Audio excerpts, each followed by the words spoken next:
Hello everyone. मैं इस video में डिस्कस कर रही हूँ क्लास 8 के स्विक्स के 4th चैप्टर को, जिसका नेम है parliamentary government the union legislator. इसके पहले मैंने इस चैप्टर के ऊपर एक वीडियो करा है। अगर आपने अभी तक उस वीडियो को नहीं देखा तो नीचे डिस्क्रिप्शन पे जाएं, वहाँ पे मैंने उस वीडियो का लिंक शेयर कर दिया है। तो चलो स्टार्ट करते हैं हम अपना next topic, important functions of the union legislature, कि यूनियन लेजिस्लेटर के कौन से इंपॉर्टेंट फंक्शंस हैं। Firstly, debating bills and making laws. Making laws is the most important function of the legislature. ये हमने इंट्रोडक्शन में भी डिस्कस करा था कि लेजिस्लेटर का सबसे इंपॉर्टेंट काम है, सबसे इंपॉर्टेंट फंक्शन है लॉज को बनाना। और हमारी पार्लियामेंट न्यू लॉज को बना भी सकती है और पुराने या फिर जो लॉज चल रहे हैं उसमें चेंजेस भी कर सकती है। ये बिल की डेफिनेशन आ गई। A proposal to pass a new law और to change an existing one is called a bill. Bill किसको कहा जाता है? एक प्रपोजल जिसमें न्यू लॉज को क्या करा जाता है, पास करा जा सकता है, या फिर पुराने जो चल रहे लॉज है उसमें चेंजेस करे जा सकती हैं। अ bill becomes a law after going through the following stages. एक बिल लॉ कब बनता है, अभी हम देखते हैं। फर्स्ट रीडिंग और इंट्रोडक्शन। फर्स्ट रीडिंग में क्या होता है, या फिर इंट्रोडक्शन में, अ bill is first read in the house of parliament when a member of the house introduced it. Firstly ये रीड कहाँ पे करा जाता है? हाउस ऑफ पार्लियामेंट में, जब मेंबर्स इसे, जो हाउस के मेंबर्स हैं, इसे इंट्रोड्यूस करते हैं। All the members are given copies of the bill. सारे मेंबर्स को कॉपीज दी जाती हैं बिल की। The member who introduce the bill then explain the purpose of the bill. जो मेंबर इसे इंट्रोड्यूस करता है बिल को, वो क्या करता है, पर्पस को भी साथ में एक्सप्लेन करता है कि इसे क्यों इंट्रोड्यूस करा गया है। ये थी first reading. Now second reading में क्या होता है? इस स्टेज में क्या होता है, बिल को डिस्कस करा जाता है मेंबर्स के बीच में, और जो सेशंस दी जाती हैं कि इसमें कौन कौन सी पॉसिबल चेंजेस करी जा सकती हैं, ये होता है सेकंड रीडिंग में। अभी थर्ड रीडिंग में क्या होता है? At this stage the bill is drafted again after making suitable changes. इस स्टेज में क्या करा जाता है, बिल को अगेन ड्राफ्ट करा जाता है, जो भी सुटेबल चेंजेस इसमें हो सकती हैं उन्हें करने के बाद। After it gets its final form, इसके बाद इसे अपनी एक फाइनल फॉर्म मिल जाती है, और it is presented at put to vote. फिर इस वोटिंग करी जाती है। अगर मेजॉरिटी मिल जाए मेंबर्स की तो इसे मतलब फेवर में, तो क्या करा जाता है, इसको पास कर दिया जाता है। The bill is then sent to the other house. फिर इसे क्या करा जाता है, दूसरे हाउस में सेंड करा जाता है। जैसे हमने पहले डिस्कस करा था कि पार्लियामेंट के 2 हाउसेज हैं, तो वहां पे भी इसका सेम प्रोसीजर होता है। फिर अगर वहां पे भी ये पास हो जाता है तो फिर अप्रूवल के लिए ये प्रेसिडेंट के पास जाता है, फिर प्रेसिडेंट की अप्रूवल होती है। द सेकेंड हाउस में also written the bill with suggestions. और ये जरूरी नहीं कि वो जो सेकेंड हाउस है, मतलब राज्यसभा, जाते इसे पास कर दे, वो इसे रिटर्न भी कर सकती है सजेशंस देकर, और कोई सजेशन कि आप ये वाली चेंजेस कर सकते हो। और अगर ये जो सजेशंस राज्यसभा ने दी हैं वो एक्सेप्टेबल भी हो सकती है, फर्स्ट हाउस मतलब लोकसभा उसे नहीं भी एक्सेप्ट कर सकती, और फिर प्रेसिडेंट के द्वारा क्या करा जाता है, जॉइंट सम एक 2 हाउसेस का एक जॉइंट सेशन करवाया जाता है।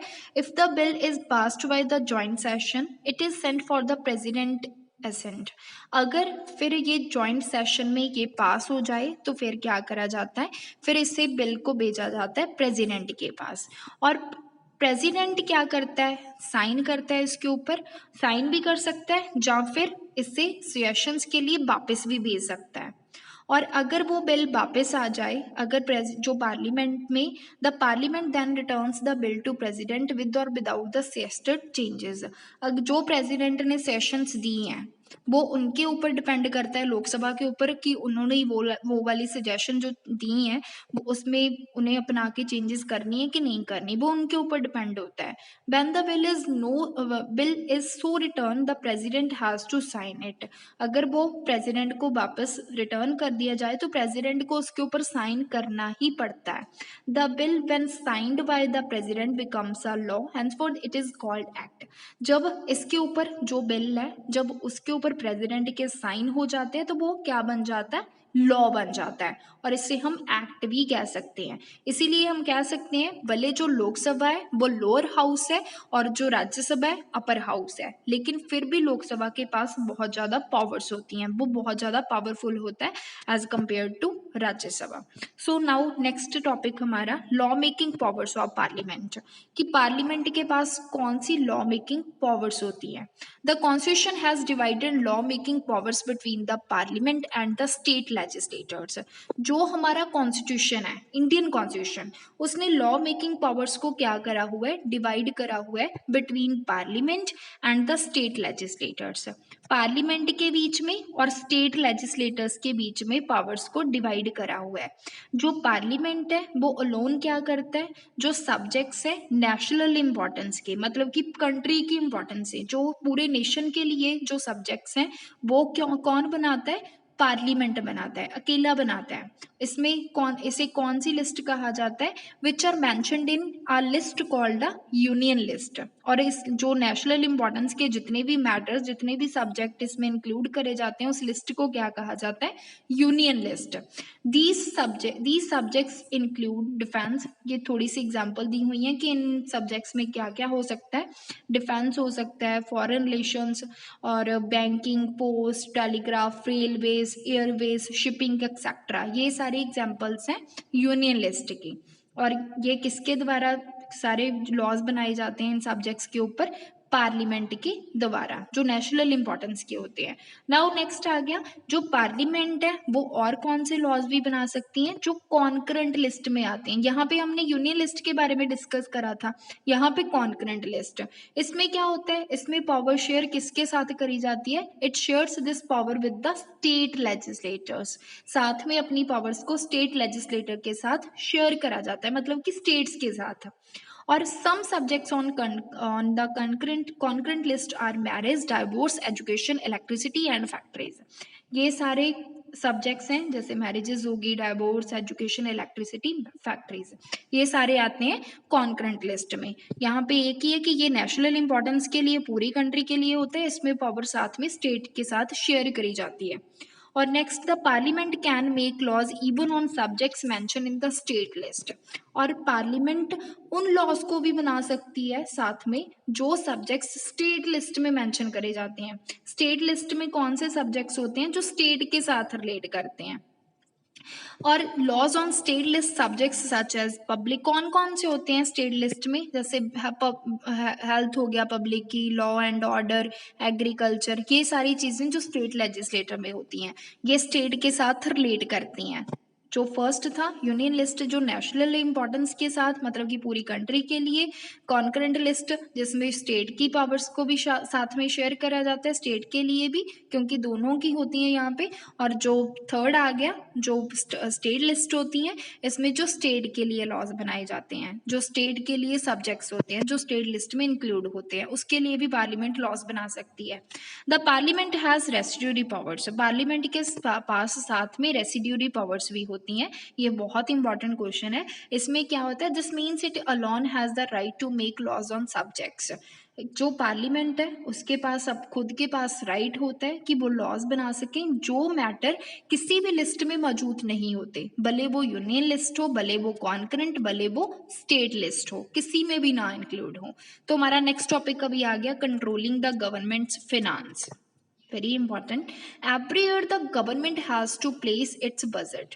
हर एक ईयर जो गवर्नमेंट के द्वारा क्या करा जाता है, बजट पास करा जाता है, जो एनुअली, मतलब पूरे साल के लिए, जो फाइनेंशियल स्टेटमेंट होती है पार्लियामेंट के पहले।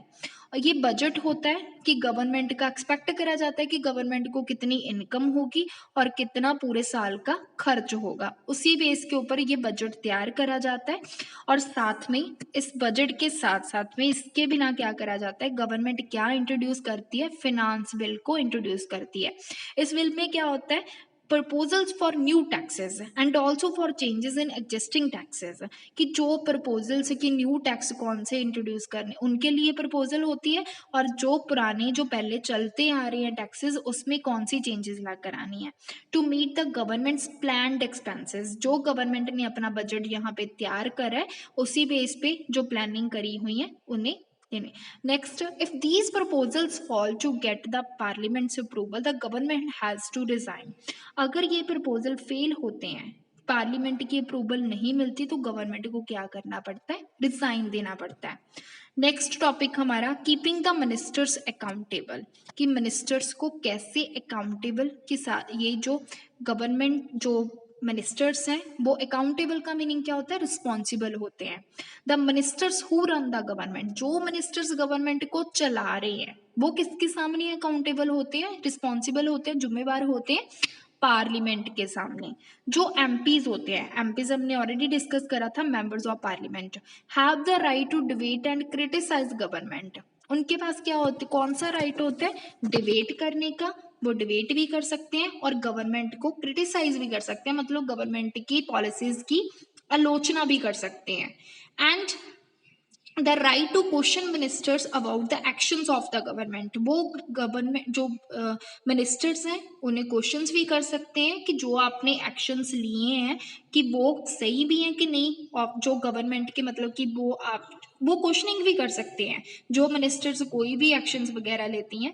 If the ministers fail to satisfy the MPs with their answers, अगर मिनिस्टर जो एमपीज हैं वो सेटिस्फाई नहीं होते, जो मिनिस्टर्स उनको आंसर्स देते हैं, तो क्या होता है, लोकसभा के द्वारा क्या पास करा जाता है, vote of no confidence against the ministers. जो मिनिस्टर्स, अगर मिनिस्टर्स एमपीज को नहीं सेटिस्फाई करेंगे, जो मेंबर्स ऑफ पार्लियामेंट है उन्हें नहीं सेटिस्फाई करेंगे, तो क्या होगा, वो नो कॉन्फिडेंस मोशन को पास कर देंगे, जिसकी वजह से होल गवर्नमेंट को क्या देना पड़ेगा, रिजाइन।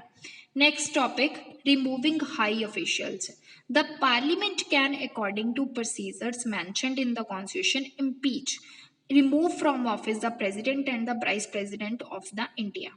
जो पार्लियामेंट है वो क्या कर सकती है, अब कई प्रोसीजर्स अपना के जो मेंशन करे गए हैं कॉन्स्टिट्यूशन में, जैसे इम्पीचमेंट हो गया, इम्पीचमेंट में क्या होता है कि ऑफिस से रिमूव कर दिया जाता है, कि ये वाला सिस्टम अपना के, वैसे इतना कभी हुआ नहीं ऐसे, कि जो प्रेसिडेंट है या फिर वाइस प्रेसिडेंट है इंडिया का, उसे क्या कर दिया जाता है, इम्पीचमेंट के थ्रू उन्हें ओहदे से रिमूव कर दिया जाता है, या फिर एंड द जजेस of the supreme court and the high courts ये होते हैं, लेकिन प्रेसिडेंट को अभी तक नहीं करा गया, तो उन्हें क्या करा जाता है, रिमूव कर दिया जाता है।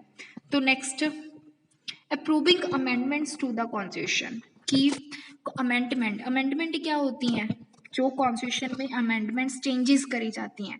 The constitution can not be amended without the parliament's approval. अभी कॉन्स्टिट्यूशन को हमें बने हुए काफ़ी टाइम हो गया, अकॉर्डिंग टू टाइम इसमें चेंजेस भी लाई जाती हैं, भले जो सूटेबल नहीं होते अकॉर्डिंग टू टाइम, तो वो अमेंडमेंट्स विदाउट कोई भी उसे चेंज नहीं कर सकता, इतना भी फ्लेक्सिबल नहीं है हमारा कॉन्स्टिट्यूशन, भले रिजिड है लेकिन इतना भी भले फ्लेक्सिबल भी है, रिजिड भी है, लेकिन इतना फ्लेक्सिबल नहीं है कि कोई भी चेंज कर दे, ठीक है। तो इसीलिए विदाउट पार्लियामेंट से अप्रूवल उसमें कोई चेंजेस नहीं ला जा सकती। Usually an amendment to the constitution needs to be approved by a 2/3 of majority of the 2 houses of the parliament. अगर अमेंडमेंट कॉन्स्टिट्यूशन में करी जानी है, कोई चेंजेस लेकर आनी है, तो अप्रूव किसके द्वारा करा जाना चाहिए, जो 2/3 मेजॉरिटी होनी चाहिए, 2 हाउसेज हैं जो पार्लियामेंट के, उसके द्वारा। Now approving policies towards other countries, जो न्यू पॉलिसीज़ हैं, जो पॉलिसीज़ अपनाई जाती हैं और कंट्रीज़ के लिए, वो अप्रूव करी जाती हैं। Treaties and the trade agreements, जो ट्रीटीज़ करी जाती हैं, जहाँ कोई भी ट्रेड एग्रीमेंट करे जाते हैं दूसरी कंट्रीज़ के साथ, वो किसके द्वारा अप्रूव करे जाते हैं, पार्लियामेंट के द्वारा। The parliament consent is also required for declaring war, और अगर डिक्लेयर करनी है वॉर किसी कंट्री के खिलाफ, तो इसके बीच में भी पार्लियामेंट की अप्रूवल जरूरी है। तो now comparison between Lok Sabha and Rajya Sabha, comparison क्या है इसमें, बहुत इंपॉर्टेंट क्वेश्चन है। Lok Sabha is directly elected body, हमने पहले ही डिस्कस करा था कि लोकसभा डायरेक्टली लोगों के द्वारा इलेक्ट करी जाती है, जबकि राज्यसभा इनडायरेक्टली इलेक्ट करी जाती है। इलेक्टेड बॉडी है लेकिन लोगों के द्वारा डायरेक्टली इलेक्ट नहीं होती। The Lok Sabha can pass a vote of no confidence against the ministers. जो लोकसभा है वो क्या कर सकती है, नो कॉन्फिडेंस मोशन पास कर सकती हैं जो मिनिस्टर्स है उसके खिलाफ। अभी हमने डिस्कस करा था लास्ट टॉपिक में। The Rajya Sabha can not, Rajya Sabha में ऐसा कुछ भी नहीं होता। The Lok Sabha can be dissolve, Lok Sabha को डिसॉल्व करा जा सकता है, भंग करा जा सकता है, लेकिन राज्यसभा को नहीं करा जा सकता, वो परमानेंट बॉडी है Rajya Sabha. Now the government in action, translation of felt needs into law. One of the most important functions of the government is to make laws and give effect to them. ये हम again and again discuss कर रहे हैं कि ये सबसे important function है parliament का, लॉस को बनाना और उसे इम्प्लीमेंट करना आगे। A parliamentary government which is run by the people's representatives, parliamentary government हमें पता है जो हमारे द्वारा चूज करे हुए रिप्रेजेंटेटिव्स होते हैं, जो हमें आगे रिप्रेजेंट करते हैं, उनके द्वारा चलाई जाती है।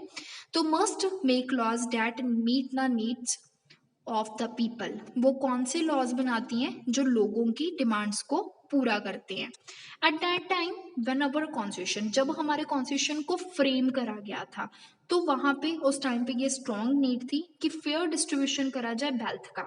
मतलब कि जो धन दौलत है, हमें पता है कि कई लोगों के पास ज़्यादा, मतलब कई लोग ज़्यादा रिच थे और कई लोग ज़्यादा पुअर थे। अभी भी ये वैसे काफ़ी है डिस्ट्रीब्यूशन।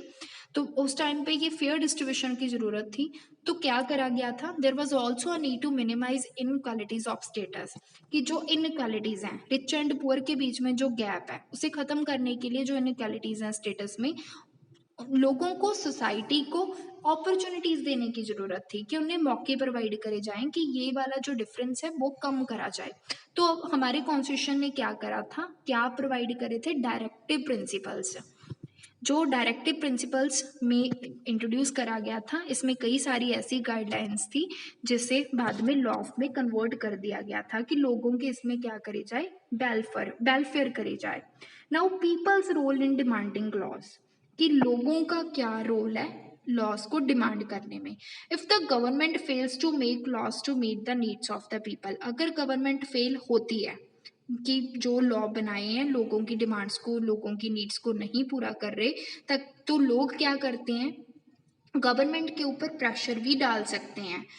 कैसे प्रेशर डाल सकते हैं, प्रेशर ग्रुप्स की हेल्प लेकर। जैसे the people can place their demands before the government through agencies such as labour unions, agencies के थ्रू, ये एजेंसीज होती हैं प्रेशर ग्रुप्स जो गवर्नमेंट के ऊपर क्या डालती हैं, प्रेशर डालती हैं, जैसे political parties and non government organisations. Non government organisations होते हैं एनजीओस, जिसमें गवर्नमेंट की कोई इन्वॉल्वमेंट नहीं होती। One example of the translation of a felt need into a law through people struggle is passing of the protection of women from domestic violence act. ये कब पास करा गया था, ये एक्ट था women from domestic violence. Domestic violence means जो घरों पे जो औरतों के ऊपर वायलेंट तरीके अपनाए जाते थे, उनके घरों में उन्हें मारा जाता था, हिंसा अपनाई जाती थी, इसके खिलाफ उनको प्रोटेक्ट करने के लिए एक्ट पास करा गया था 2005 में। तो अभी देखते हैं इसमें क्या था, protection of women from domestic violence act 2005। The protection of women from domestic violence act 2005, इसमें है क्या, defines domestic violence and seeks to protect women from it, कि इससे क्या करना है, डोमेस्टिक वायलेंस से वुमेन को बचाना है, उसे प्रोटेक्ट करना है। इस एक्ट के accordingly domestic violence includes all kinds of violence, इसमें सारे काइंड्स की वायलेंस होती है, हरेसमेंट, एक्सप्लॉयटेशन, वो physical, mentally, verbally, emotionally, financially, सारे टाइप की होती है within the household, घरों में।